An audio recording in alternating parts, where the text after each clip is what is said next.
One of the goals here at Think for Christ is to encourage believers to engage their own Christian intellectual heritage. Unfortunately, evangelical Protestantism, especially in the West today, tends to be largely ahistorical. That is, we generally lack any kind of real continuity with the Christian past after the first century. And we think that this is a real shame because the Christian intellectual tradition is vast and robust and enlightening. Some of the most profound thinkers the world has ever known have been deeply committed Christian believers. And these intellectual giants did not merely write for their own times, they wrote for all times, and their insights and wisdom are desperately needed for the church today. One such profound Christian thinker from the past was the 19th century Danish theologian and philosopher, Soren Kierkegaard. Kierkegaard's writings have had a substantial influence on Western philosophy and theology. They've also been influential to the thinking of our own Dr. Andrew Payne. Now, we think Kierkegaard has important and relevant things to say to the contemporary Christian church in particular, and to contemporary Western society in general. So join me as I'm joined by Dr. Payne, who will be our guide in this series of episodes on the life and thought of Soren Kierkegaard.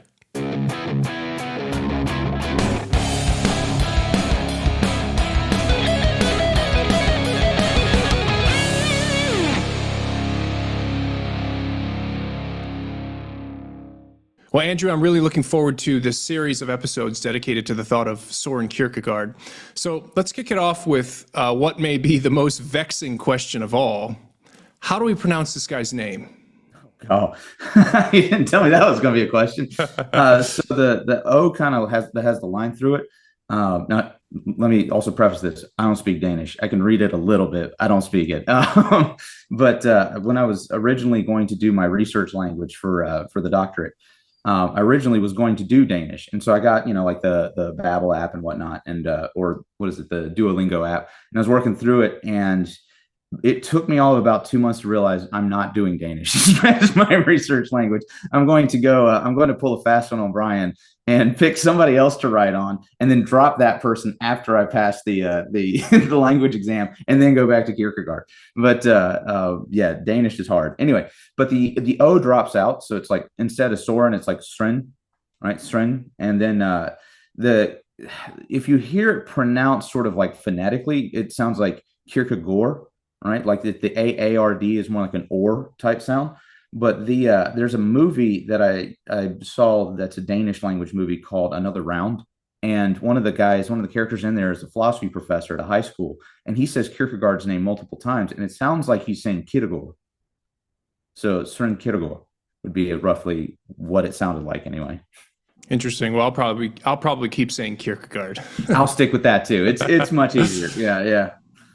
All right, well, why don't you start off by giving us some biographical information. Who was Kierkegaard? Where and when did he live? And what were some of the relevant details of his life that we should be aware of?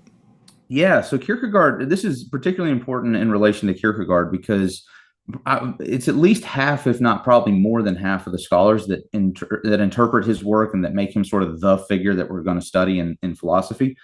At least half of them seem to just say that his philosophical significance is inseparable from his life, right? And so you can't really approach Kierkegaard if you're not familiar with the basic beats and moments of his life.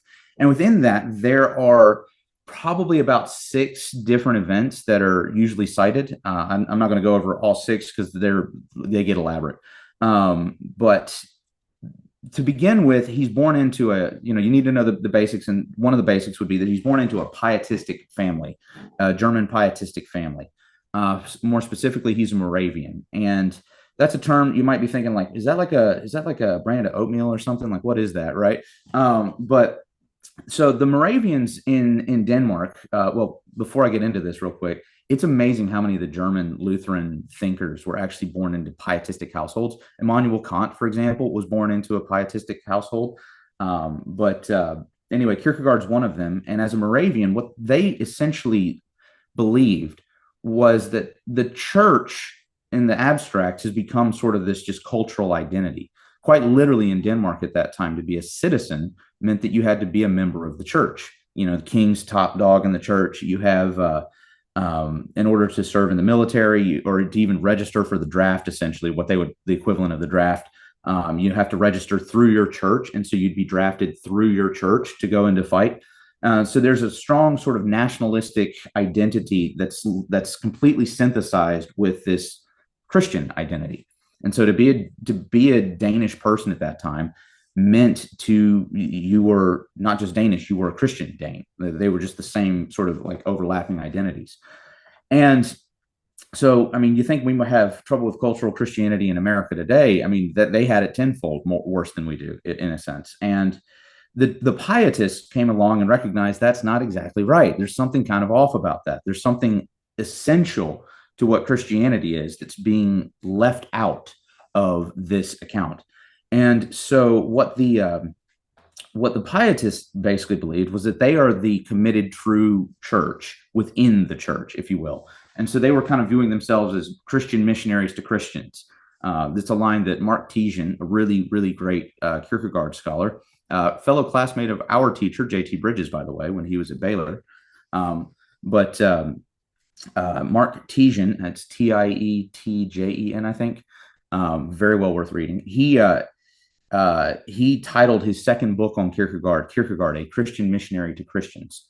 And it's a really, really great introduction to him, but it's also a really great line to sort of capture what the pietists, or what specifically these Moravians, understood themselves to be in Denmark at that time. But also, as the name pietist implies, they had a high sort of moralizing sense of their task. It wasn't just a doctrinal sense; it was a strong moralizing sense of what they were there to do. That the cultural Christians brought in a kind of decadence to Christendom, and so what they were there to do was to bring back the moral core of Christendom. So you can think of, when you typically think of maybe like Puritans and whatnot, the kind of strong, perhaps overzealous kind of moralizing sense that usually comes with that notion. That's the pietists here. They have that kind of an identity very clearly. And so Kierkegaard being born into a pietist family is important in terms of shaping like how he orients himself. But it's not just simply that he just adopted this pietistic identity and then went to the church to try to convert everybody, basically. It's not like that was the case, because he was born into a pietistic family that was not very good at being pietistic. All right. So he's born into a Moravian family, and his father, Michael Peterson Kierkegaard, his father is an interesting person on a number of levels in and of himself. So the famous story goes that his father thought that God was just being unfair to him as a youth. And so I think he was in a field, maybe doing something like being a shepherd or something. I'm not entirely sure, or don't remember, but he feels like God is cursing him. And so he shakes his fist back at God and curses God. And from that moment on, even though he seems to believe that he had actually received salvation, that he is going to heaven and God, and he's in God's favor in a salvific sense, he seems to believe that there's a curse on the family related to him shaking his fist, right? And so that overarching sense of God having cursed the family gets passed on to almost the rest of the family. Kierkegaard at times sounds like he may have adopted some of that as well. Soren Kierkegaard sounds like he may have adopted some of that as well. But essentially, this looming curse is in the background of their mind when a number of very bad events happen in their lives. So Kierkegaard is a youth. He's a normal kid in a sense. He's kind of precocious, but he's a normal kid, generally speaking. And he falls out of a tree one day and more or less cracks his spine. And from that moment on, he's a hunchback, right? Like, so he's got a little bit of a physical curse. He was born, though, to his father's second wife. There's a little bit of a fun story there. The father's first wife was died rather. And about a couple months after that, Michael Peterson Kierkegaard's soon-to-be second wife popped up pregnant. And so that second wife that had a baby out of wedlock was Kierkegaard's mom. So she was, they were kind of, especially in a pietistic community, that's a particularly scandalous way to come into the world. And not only that, Michael Peterson Kierkegaard, Kierkegaard's father, was a bit of he would speak very pietistically one moment and then very worldly in the next, right? Like he was very much the kind of guy who, let's be a rabble rouser on Saturday evening and then repent for it on Sunday sometimes, right? And that's a bit of the family that he's coming into. And of Michael Peterson Kierkegaard's children, one of them becomes a major religious figure in Denmark, a bishop, I think a bishop, and that's Kierkegaard's brother. Kierkegaard himself, Soren Kierkegaard, becomes one of the more infamous Danes of his time, and kind of has this indication of, Socrates was put to death for corrupting the youth. Well, Kierkegaard is starting to be viewed as a guy who's corrupting the youth, right? He's a corrupting influence on the Danish church. But another son dies from alcoholism, right? Like Michael Peterson Kierkegaard is not a particularly successful father or just particularly good pietist in any sense. But that's the family. That's what Kierkegaard was born into. And he from there, a number of events unfold that kind of are known to shape him. That he was a German. He was influenced by the German Romantic movement, the Frühromantik movement, and particularly that was a movement that in Germany you would have figures sort of like Goethe that wrote Faust. You would have these sort of literary figures, and then you'd have pastors such as Friedrich Schleiermacher. If you know anything about the sort of German Romantic and German idealist periods, the who's who basically would be sort of congregating in these social circles. And Kierkegaard wanted to be sort of where the action's at. And so in Denmark, there was a group that more or less congregated in Copenhagen around there's, I don't want to throw too many names out there, but there was one guy in particular who was a politician, playwright, somewhat of a philosopher, and his wife was a famous actress as well. And so Kierkegaard actually nursed a little bit of a schoolboy crush on her. And so this guy was sort of where the action was at. And Kierkegaard in his college days really wanted to be there. And so he got in with the circles, but he was never really crazy accepted by the circles. And so you can kind of imagine what that would do to a youth, essentially, that they're going to push things farther and farther and farther and farther to try to win acceptance. And so he sort of for a brief period seems to have engaged in a little bit of a revelrous, wanton lifestyle before eventually sort of there's a hard break in his life where that everything comes crashing down or not crashing down. It just ceases in a moment, right? That whole lifestyle ceases. And then the Kierkegaard we know and study emerges just on the other side of that. Almost like one night he goes to bed, one way, he wakes up the next day, something else. And so during that period, he meets a girl named Regina Olsen. A lot of interpreters of Kierkegaard, I think, below the significance of Regina Olsen. Can I stop you before you get into Regina? Yeah. Does Kierkegaard describe that transformation that you just described, that change? Does he point back to that as like a conversion experience, or how does he? He would have viewed himself as a Christian almost from birth. Okay.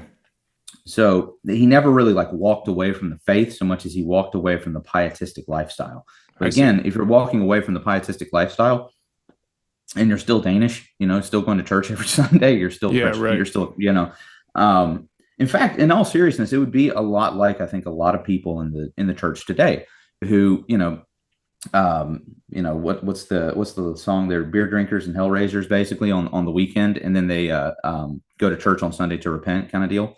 I think that's a ZZ Top, right? I think that is. Anyway, so that would have been like the identity in a sense, maybe like the best parallel to think of. In which case, in the same way that for a lot of Christians today, they might profess that there's something to that moralizing lifestyle, it's not critical enough to really make them apprehensive about their faith, right? And so there's that kind of maybe paradoxicality that defines a lot of Christianity, Christian living, and that was no less the case in Denmark at that time. They just, would have. Their revelrous living would have been a little bit different. Because I'm just wondering, does he ever explain what happened there? What happened that kind of jolted him into the Kierkegaard we know from this guy who seemed to be dabbling in a different lifestyle? Not really. I mean, there's dramatic moments in his writing, in his journals, for example, where like he goes to a party. It's one of the more famous ones where he goes to a party and he writes that I was the center of attention. I was the life of the party. Hmm. And then he leaves the party and there's just this long dash in his like really long dash in his journal. And then he says, after being the life of the party, long dash. And he says, I went home and wanted to shoot myself. Like you can tell that Interesting. there's like this real anguish within him. He really just Okay. does not like where this lifestyle is going. And so what's sort of the closest to the jarring moment is when he breaks off his engagement with Regina Olsen. Okay. Yeah. So let's get And into so, Regina Olsen. Yeah. and so like Regina Olsen, he starts looking to marry her, and like they get engaged and everything, and it's whirlwind romance kind of deal.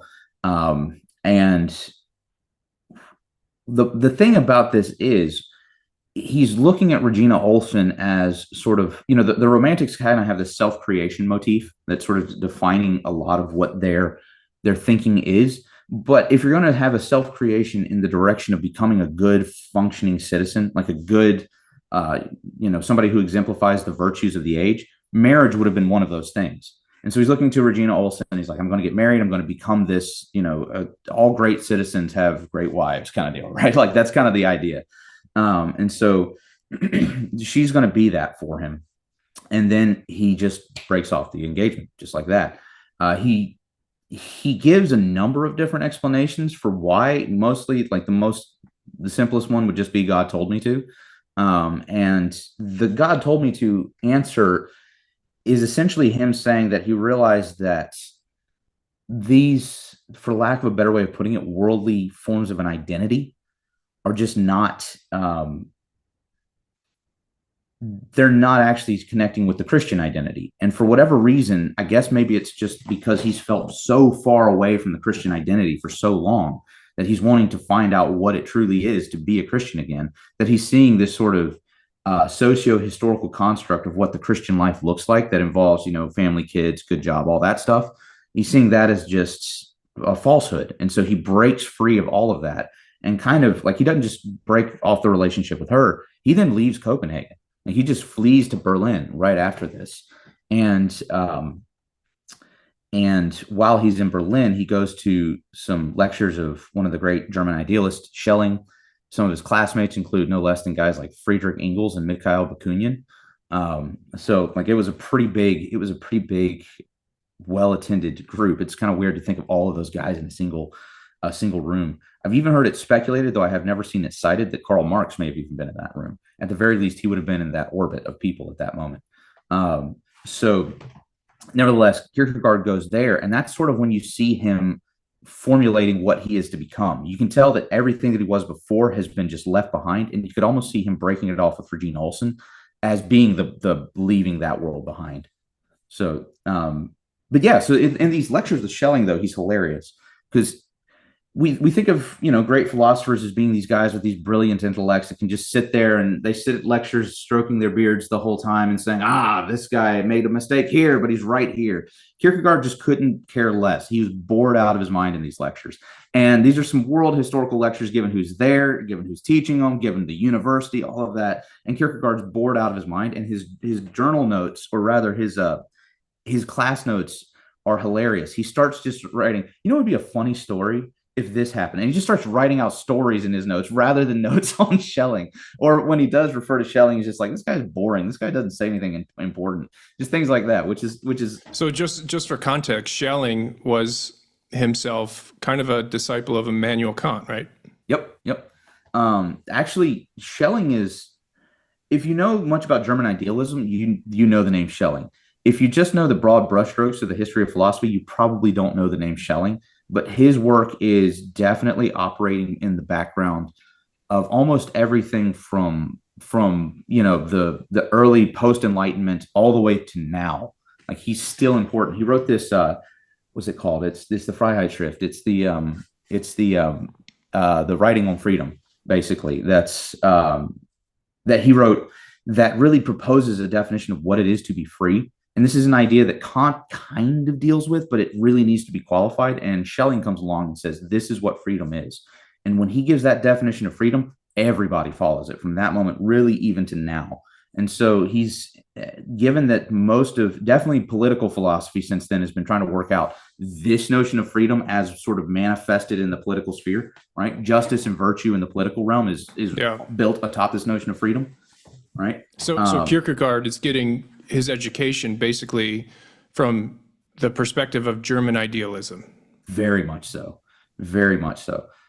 His dissertation, which he had just defended at that point, so he'd just completed his dissertation. It's called On the Concept of Irony, with continual reference to Socrates. And he would later refer to it in a journal entry saying, "Oh, what a Hegelian fool I was," when he wrote that thing. And so what does that mean, basically? He's saying, well, he's referencing Hegel, the most important German idealist. And he's saying, I didn't even realize how Hegelian I had become, how German idealist I had become at that point. There's a really, really great author, probably the best, but his name is David Kangas. And he wrote a book called, I might be mispronouncing that. Sorry. David, if you ever see that, sorry if I mispronounced your name. But anyway, his book is called Kierkegaard's Instant. And that is probably the best book on Kierkegaard ever written. And it's challenging. I mean, David Kangas is a good scholar and a challenging scholar, but he opens up with a probably opening chapter really just on Kierkegaard's relation to German idealism, and he reads him as a German idealist. And it's a very compelling reading. At the very least, I think what he shows is that the categories and the concepts that Kierkegaard is dealing with are rooted in this German idealism, irrespective of how much he stayed faithful to them himself. Yeah. Now, some people might be thinking, what in the world is German idealism? Well, Right. it's just good to know that whatever it is, it's part of his background, part of his education, as was Lutheranism, and specifically, as you said, this pietistic form of Lutheranism. So, yeah. And German idealism would come out, especially like what's meant by that will come out with like analyzing other books of Kierkegaard's. yeah. The way in which he engages with German idealism just comes to the fore.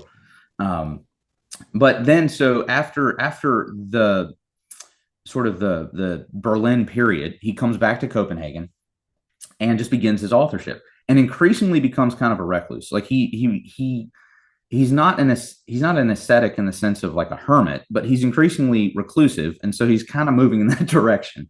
And so there's what's called the Corsair Affair that occurs. I don't want to go into the details on that because it's a little bit just unnecessary. But the point being, it's a magazine that's pretty widely read in Copenhagen, and they start mocking him to the point where he used to take walks around Copenhagen, and now Didn't he call those? I read he called those people baths. Yes, yeah, exactly. And they started to be less cleansing and more just immersing him in the muck of civilization and society. And so he stopped doing that and moves away from the Corsair, or moves away from just sort of any kind of social engagement. And by the end of his life, he had only one friend that even visited him while he was sick. But this was a very close friend of his. He's also kind of increasingly being ostracized from his family. His father dies. His brother goes into the church, and they butt heads over that. And increasingly, Kierkegaard takes on his authorship and just sort of locks himself away and writes these books. And he writes these journals where it's almost as if there's so much that he wrote, and it's almost as if he becomes his own interlocutor. That it's not that he's talking to himself, but he's working his ideas out more or less in his study, just sort of away from the world. And he begins with what he calls indirect communication, which is to say that if I directly attack your position, there's the problem of somebody sort of digging in their heels and being like, I'm not going to admit that I lost any points here, right? You see this all the time with big name debaters and apologists either for or against, Christianity, even atheist apologists and so forth will do this where, they'll especially do this, but you'll see these moments where a great point is scored against them in a debate, and they just kind of brush it off as if it's not even relevant because, this is coming from a guy that's not in my tradition. So this guy just doesn't understand, right? You see that kind of an attitude there. And so if you just critique them from the outside, there's that tendency to cause people to dig in their heels. There's also the further problem of it's increasingly becoming sort of a commonplace problem in Kierkegaard's day. It definitely is in our day. And you'll hear people talk about no neutrality between worldviews or something like that. It's actually not just worldviews, but Terry Eagleton in his book on postmodernism basically says the no neutrality point that that there's no place where we can both occupy it with equal measure, basically no overlapping place where we can converse with the same beliefs. This no neutrality point is definitive of the postmodern age, and this is starting to emerge at that time. And if you are just to give a political analogy, I think that's probably the easiest one here. If you critique the left from the perspective of the right, what the leftist is always going to point out is that, well, yeah, but I'm not working from your assumptions here, you know? And the same thing from the right, basically. The right will say, yeah, but, I don't hold to your notion of freedom or something, right? Like, I don't hold to your notion of what economic prosperity looks like, right? You're going to have these differences. And so because they're starting with different axioms and foundations or presuppositions or whatever you want to call them, the idea is increasingly held that there is no neutral zone, basically, to start with, that we're just all starting so fundamentally different that if you attack me from position A, and I'm position B, then I don't care, because you may think you have a point from the perspective of position A, but it's no point at all from the perspective of position B. And that's growing in its importance. And Kierkegaard recognizes then that, given that people think in those terms in his day, he's thinking, well, if I occupy the identity, though, of my opponent, and I start to critique them in their own language, I actually start producing paradoxes from within their own system. Then he starts pointing out that this is a way to effectively critique these people, right? Because you bring to the forefront of their system, from their own perspective, the points that should leave them dissatisfied with their system. And so that's indirect communication. And most of his authorship is that, until the end of his life, which is the final major event worth mentioning. And that is, he begins just an overt, direct attack on the church. He just kind of drops the pretense of indirect communication and just directly starts criticizing the church. And there's about 3 guys who he criticizes. Again, I don't want to throw out too many names, but one of them that's worth remembering was also his personal tutor, his personal teacher. And this guy's name is Hans Lassen Martensen. And Hans Lassen Martensen was, again, he was Kierkegaard's teacher when Kierkegaard was a kid. And by the time that Kierkegaard's, in the mid 1850s, when Kierkegaard really launches this attack on the church, Hans Lassen Martensen has become one of the leading theologians in Denmark. I think he's a bishop even. And the fun thing about this is Martensen writes a systematic theology. And this systematic theology that's written in Danish is so influential. It makes its way to it's the edition I have is from the 1880s in English, right? It had already made its way to America by that point. But more importantly, it's one of 3 systematic theologies that Friedrich Nietzsche read, right? So you have Martensen's influence is just enormous by this point. And Kierkegaard knows him personally, studied under him personally, and attacks him personally by this point of his attack on Christendom. And in fact, Martensen ends up being, many people will even argue, Kierkegaard's primary antagonist, his primary target. Because I've heard that his primary target was actually Hegel, but you're saying... Yeah, so there's a really good book, John Stewart, not the comedian, but there's a Kierkegaard scholar by the name of John Stewart. There's a funny meme on Amazon reviews that every book on Kierkegaard that John Stewart wrote, Kierkegaard readers will start like posting on, like, man, John Stewart's such a guy, right? You never know what he's going to do next. He goes from comedy to being a Kierkegaard scholar, and they just pretend like they're actually, like, they don't know that it's a different John Stewart, which is a great meme in and of itself. But John Stewart, the Kierkegaard scholar, he wrote a book called Kierkegaard and Hegel Reconsidered, I think. Yeah, we'll get it. Oh, nope, I'm going to pull my microphone down if I do. Anyway, point being, he writes a book. It's a big book, basically, and he's addressing, probably as thoroughly as anyone even could, the question of Kierkegaard's relation to Hegel. And so what his main thesis is that Kierkegaard is less attacking Hegel, and he's more attacking Hegelians. And of all the Hegelians, Martensen's the main one that's sort of promoting this sort of okay, so he's a Hegelian influenced theologian. Yeah. I see. And I think Martensen, by the end of his life, would reject that criticism. In fact, he has a book. He continued building out his systematic theology, and he has one on Christian ethics. And the Christian ethics one, he actually has his most extended treatment of Kierkegaard. in there, and he says in that one that, well, yeah, he was good to show us how Hegelian we had become. That's about the most of a compliment he's ever going to give. He refused to go to Kierkegaard's funeral, if that gives you an idea of what he actually thought of him. But he nevertheless, he was viewed as a guy spreading German idealism. Probably would be safer. But really, like the thing is, Hegel never really did influence philosophy as Hegel, right? He always influenced philosophy via his disciples.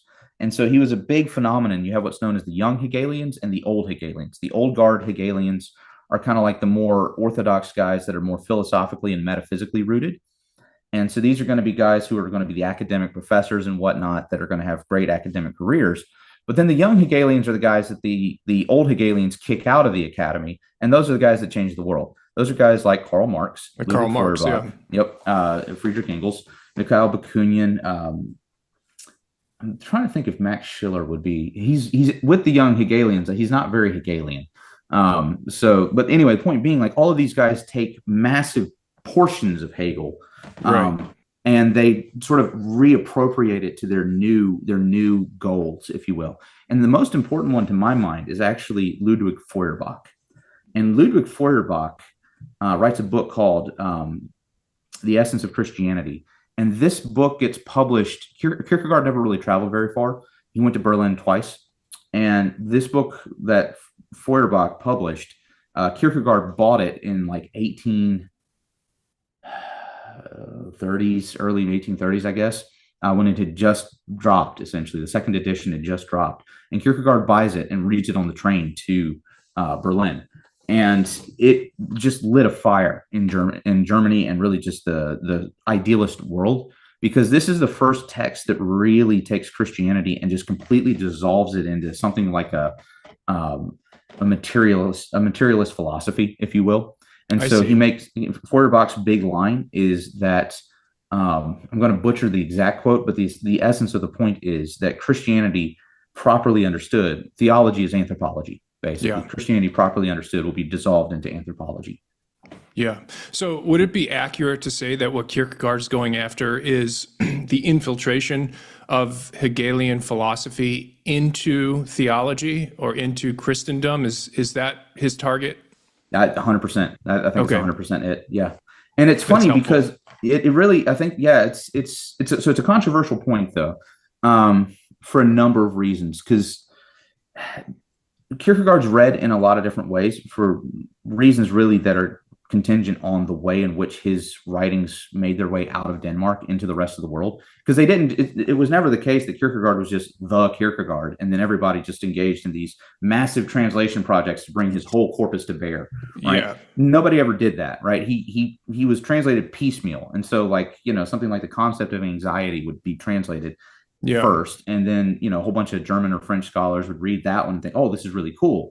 But if you're familiar with Kierkegaard's overall work, the concept of anxiety, it's an important one, but it kind of doesn't fit with a lot of the other thematics of a lot of his other works. And so you're going to have a really skewed understanding of him if that's the only thing that you've read. And as an author, it's important for people to understand that this guy had such a broad range when it came to genres, and layered on that, which is a further difficulty for understanding Kierkegaard, is the fact that he wrote in pseudonyms. So he used different names in some of his works, and so scholars today have to try to figure out what is his own thinking on some of these questions, and what is he just representing as the thinking of somebody else under a different name. Yeah. And with that, this authorship, the pseudonyms are great too, because the pseudonyms are always playful. Like, always faithful. One of my favorite ones is a guy by the name of Constantine Constantius. And Constantine Constantius wrote a book called Repetition. So you kind of see the repetition in the name. There's a playfulness to it. There's another one, Johannes Climacus. And so in church history, there's a guy, John Climacus, that he's sort of punning off of, or not even punning. He's just taking the name directly and dropping it into Danish. And there's that character who basically Kierkegaard is using him to mock a central Hegelian idea in terms of Hegel, the Hegelian, not Hegel, but the Hegelian approach to Christianity, which is essentially this deification process, like this apotheosis, right? And um, essentially, it's to become more Christ-like is literally for them to become more perfectly free. And from a classical theist standpoint, God is the only truly free being, right? It's not that free will is denied in the classical theist system for individuals, but in terms of like being utterly undetermined by anything else, that would only be the first cause, Yeah, right? God's the only primary being. Exactly. And so what happens in this notion of freedom after these idealists show up is that everyone has the locus of their being is this uncaused, self-causing being. Yeah. And so that's sort of what's taking off at this time. And the process of the individual, therefore, or of becoming a self for this world, is to recognize that while that might be our essence, this uncaused, like self-causing notion, unfortunately, think of Rousseau, right? Like we're everywhere in chains, essentially, right? We're in a world of determining forces, be it from the church, be it from the state, be it from your family, be it from your friends, be it from just the economic necessity, whatever, right? There's all these determining forces. And so the self-creating individual, the truly free individual, is the one that manages to strip away from themselves all these externally imposed determinations and know themselves as themselves, and from there sort of live authentically. Boy, there are so many echoes of that sentiment in contemporary Western thought. Yeah. Oh, it never left. Yeah, it's only just been juggled around in different forms, That's basically. right. There's Carl Trueman's book, The Rise and Triumph of the Modern Self, deals with this a lot, and he does a really good job that a lot of people that write these sorts of broad brushstroke histories miss. And so he points to Rousseau, and he points to the German Romantics as well as being sort of a source of this. And now I'm personally, I do not hate Rousseau at all. I know that might be a faux pas, basically, right? Like there's a little bit of a sense in which, Christians apparently today are supposed to just hate Rousseau, and conservatives are supposed to hate him as well. And I don't. I actually think he's got a lot of good insights, but I'm not a Rousseauian per se. Do think he's got a lot of good insights. But that being said, Truman, I think absolutely better than most that I've ever read. Puts his finger on the pulse of what Rousseau added that ended up becoming so problematic. Yeah. So we're going to have to just review the Rise and Triumph book. It's such a good book. You and I will have to put that on the list of things to do because it is such an important book. But just to round out some of these biographical pieces for Kierkegaard. So he's at the end of his life, you say, he's just coming out explicitly now criticizing Christendom, the form of Christianity that he sees as possibly corrupted by anti-Christian philosophy, let's say, in the form of this thing called Hegelianism. Yeah. So why don't you take us from there? How does he end his life? How should we think about? Just to point out, by the way, he only lived to 42 years old. Yeah. Right. He had a very. I mean, I'm 41. The guy lived one more year older than me. Yeah. And yet he produced just an enormous amount of, I had no idea. I'm familiar with the titles that you always hear with Kierkegaard.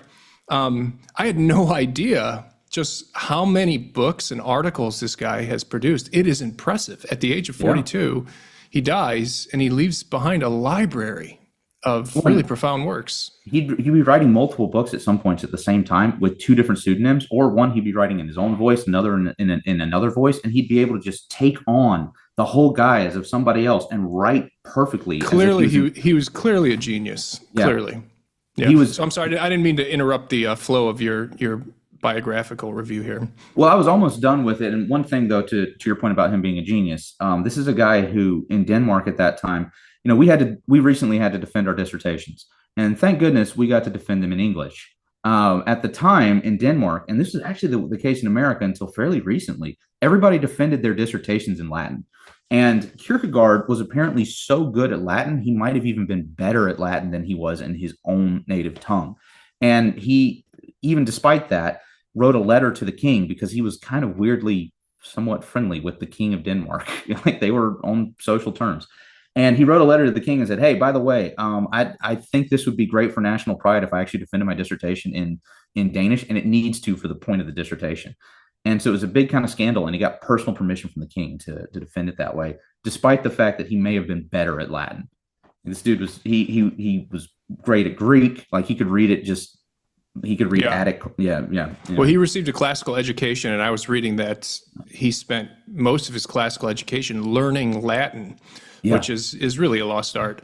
But yeah, I found that really interesting that the king gives him permission to publish his dissertation in the natural language instead of in Latin. I thought that was, I'm reading a biography of him that just sticks out like, what? What does the king have to do with Right. with a doctrinal dissertation? But apparently, he had a lot to do with Kierkegaard. So Well, and one of the things, I guess, sort of to wrap up the biographical deal, Kierkegaard dies, and his major people that are, movers and shakers in their church in Denmark at that time refuse to go to his funeral. He's having a traditional Lutheran funeral, and his nephew stands up and says he would have hated this. He rejected the church at this point. He would have hated this entirely.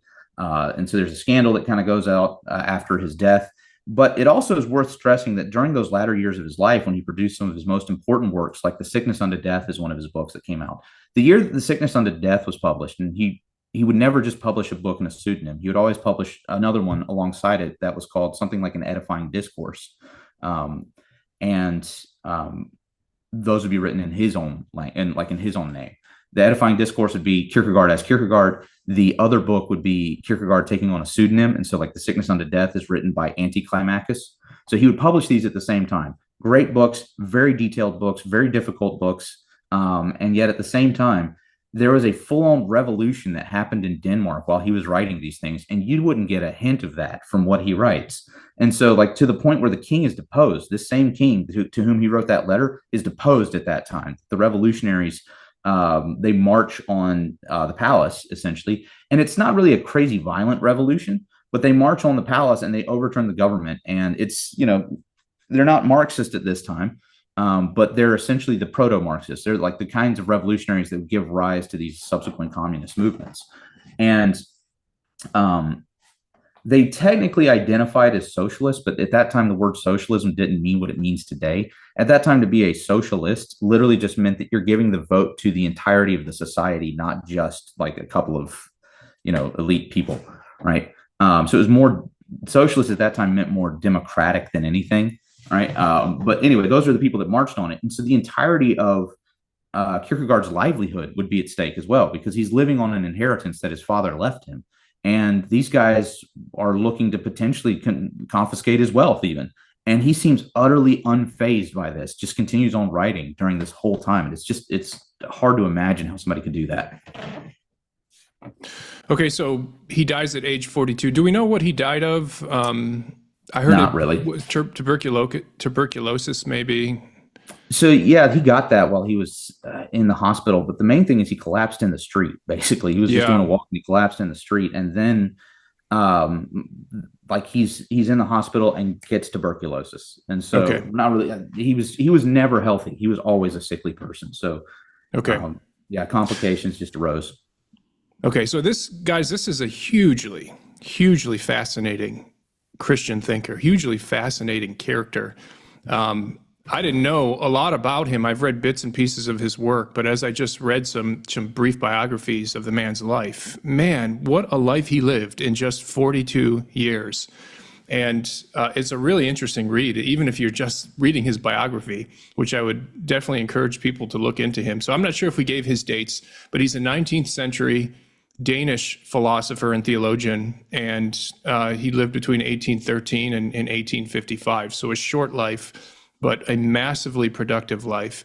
And as we're going to go on to see in this series, he has some really important and critical things to say about Christianity, things that are super relevant and important to Christians today.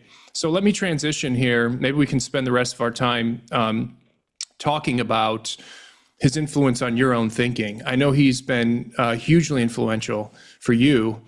Can you just briefly tell us what's drawn you to his work, and then maybe explain why he's someone that modern Christians should care about? Why should we care about Kierkegaard? Why should we be interested in what he has to say? Yeah, absolutely. So one of my best friends in his doctoral program took a course on Kierkegaard from a leading Kierkegaard scholar. And he walked away kind of, he would call me regularly and we would just talk about it. And he was saying, look, I know you're big into Kierkegaard. Kierkegaard's been huge to you. It seems to me like this is just a bunch of people who are overly obsessed with one guy's life, right? Like, why is he actually significant? We're talking about this dude's life. I don't care about his life. Why in the world is this guy important? And I have to admit, interesting as his life was, and while aspects of it I do think bleed into um, his thought isn't necessarily to be understood through his life. I fall into the category of people that say that yeah, the life is important, but it's not definitive. His thought is a self-crafting thing that emerges out of asking one single question, and this is a question that every Christian should ask, and this is sort of the question that should draw us in, and that is he's asking the question of what it is to be Christian. He asks that again and again and again. And he states that both in his pseudonyms and in his own name, basically, when published writings under his own name, that his whole goal is to figure out what is it to be a Christian. Now, you could almost see, he's born into that Moravian family. And so if you're going to be a Christian missionary to Christians, you need to know what this Christian thing is. And so there's like a methodological concern there. But you can also see that it's kind of a little bit of an existential question for him as well, because he kind of moved away from that. Then he's moving back to it. He's not exactly a pietist. He was raised in the pietist. He kind of has that attitude of Christian missionary to Christians, but he doesn't have it in the sense of a pietist. And so in a sense, his corpus is a man working out his own faith in fear and trembling, right? Working out his own salvation in fear and trembling. And this is what I think makes him incredibly important, because as well, you look at the church at his time. This is a church that in the history of thought, we have this mistaken habit, at least a lot of Christians do, of assuming that there are two parallel rivers of trends. One's the religious trend, the other's the atheistic trend, right?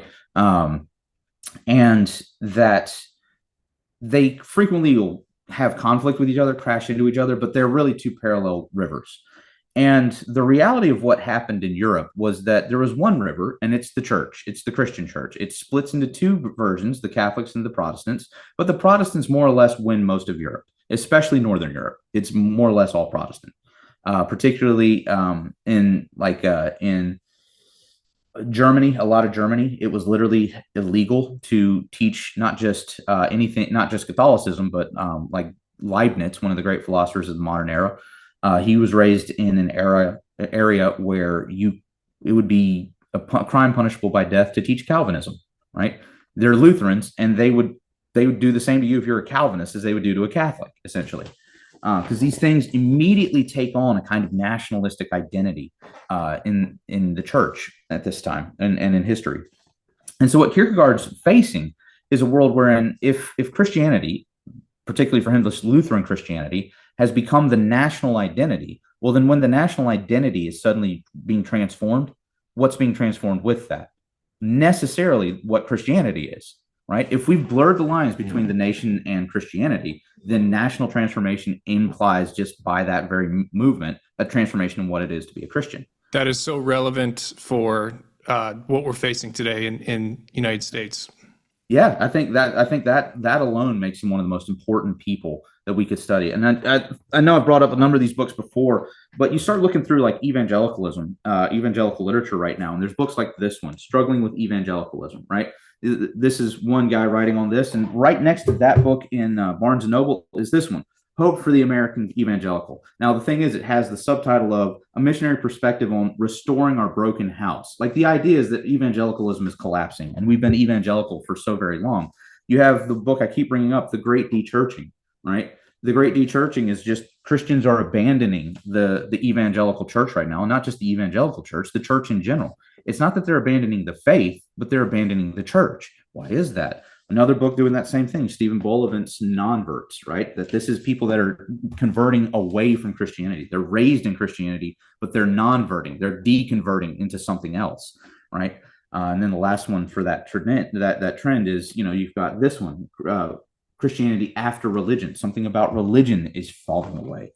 And so you mentioned that, this is our times wherein there seems to be a massive transformation of Christianity at the moment, as particularly through the lens of evangelical Christianity. But this is occurring at the exact same time when there are vicious political debates over the identity of America, right? And is it any surprise then that at this exact same time you have what's called a Christian nationalist movement emerging as well at the to sort of lend their voice to this kind of cacophony of different ideas that are in conflict. And so while we're not the exact same as what was happening in Kierkegaard's time per se, in broad brushstrokes, we're experiencing the same kinds of things. And so there's a very strong need to re-ask the question, what is it to be a Christian? And so like I'm not just rabidly anti-Christian nationalist or anything, but at the same time, I think one of the problems with the movement is that they're demanding that we are Christian nationalists by proclaiming this thing, the Christian worldview. But that's an incredibly obscure category, the Christian worldview, right? And so what they're essentially doing is saying that we're Christian nationalists, but we're unclear on what the Christian thing is, right? And so that's a very big problem, and that kind of fits very much what he's dealing with as well in his day and age, right? Yeah, for Kierkegaard, it's kind of a how do you want to say it? It's like a national Lutheranism, correct? Yeah. And so we need to be clear on what it is, that if we're going to preserve the idea of being a Christian nationalist, we still need to know what it is to be a Christian first. And that seems to be precisely the thing that's lost. What everybody's more concerned with is the characteristic of the nationalism more than what the characteristic of the Christian is, because Christian functionally so often in this kind of discourse just means the right one, right? The correct one, the good one, right? But that's really all we mean by it. We don't have the specific details of what that identity actually is. And so Kierkegaard is asking that question. He's like, before we really move forward at all, either for or against Christian nationalism, we need to know, what is it to be a Christian? We need to not blur it into all of these other categories. We need to have it as a specific, distinct, and unique identity that we can not only define but exemplify. And so that's why he is relevant, I think, to the present age. And as far as like a personal biographical aspect of it as well, if you've kind of just, and I know we've talked about this before, if you've kind of found yourself a little bit on the outside of the mainstream church before, that there can kind of be a little bit of a culture shock, if you will, when you plug yourself back into the church and you start realizing that, especially for those of us that have been through seminary or something, that, you spend so much time studying church fathers or something, right? Or medieval philosophy, or, great theologians like Calvin and Turretin. And then when you come back to the church, you start finding, wait a second, there's just something got lost between what I was studying and now. They're not the same thing. What happened in between, right? And what Kierkegaard is sort of addressing is precisely something relevant to that, right? If we're going to understand what Christianity is, we also need to understand it in its distinction against something like cultural Christianity that just dissolves the nuanced particular pieces of Christianity into just a sea of cultural whim, in essence. And so the personal biographical sense is that what I came to the realization was the cultural sense of Christianity does not actually present real Christianity. And so that places a burden on the Christian to now work out their faith in fear and trembling. Yeah. So in Kierkegaard's day, there was kind of amalgamation of nationalism with Christianity happening specifically for in the context of Lutheranism.